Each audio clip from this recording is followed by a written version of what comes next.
Imagine this. A peaceful Sunday morning, the scent of fresh coffee lingering in the air, the promise of a regular church service, and a life that has been lived in quiet devotion. Now imagine that peace shattered, replaced by something unnatural, something that should not exist.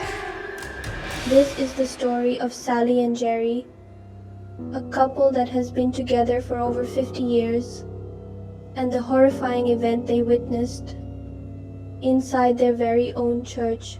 Sally and Jerry had been together for half a century. Every Sunday, without fail, they attended their local church as they had for years. This Sunday, like so many others, started the same way. They woke up, dressed in their Sunday best, and headed out to church. But little did they know, this day would be far from ordinary. The morning service began just like any other. The band played soft hymns, the congregation sang along, and the pastor welcomed everyone with a warm smile. But something felt off. Then, in the middle of the prayer, a blood-curdling scream tore through the air. It was the scream of a woman, so sharp, so filled with terror, that it seemed to slice the very air. But before anyone could react, the scream was cut off by a deep, guttural growl that chilled the bones. And then, as if the laws of reality had twisted, the woman was gone. In her place stood a creature. No, a monster. It was a wolfish being with twisted feminine features. Its eyes scanned the congregation, glowing with malice. The church was paralyzed, the air thick with fear.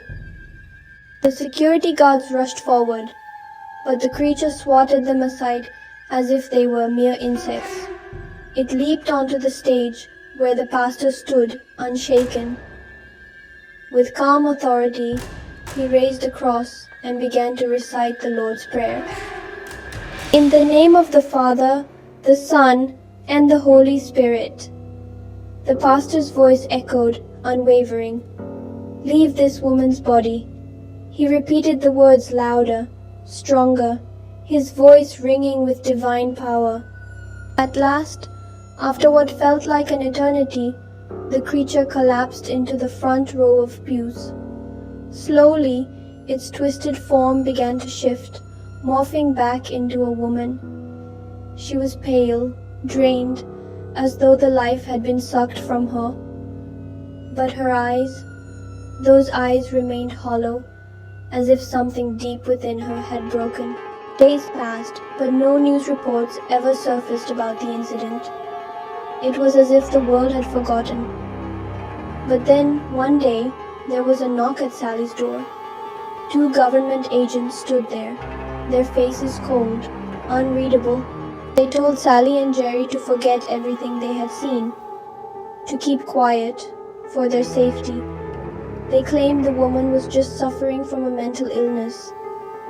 But Sally felt the lie in their words, like a knife in her chest.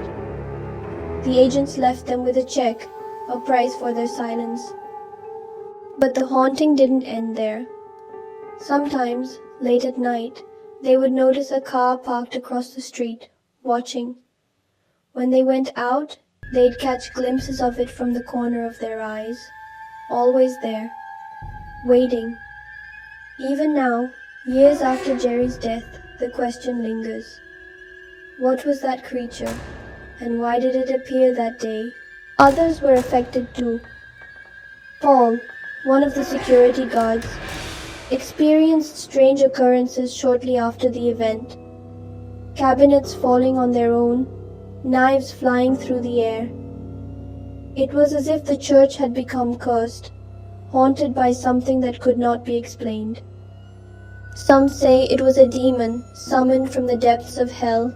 Others believe it was something else entirely, an ancient force wearing a human face. But one thing remains clear. Whatever it was, it left a mark on the souls of those who witnessed it. And to this day, no one can say for sure what they saw. But Sally and Jerry, and others like Paul, will never forget. Do you believe in what you saw? Or do you believe in what you were told?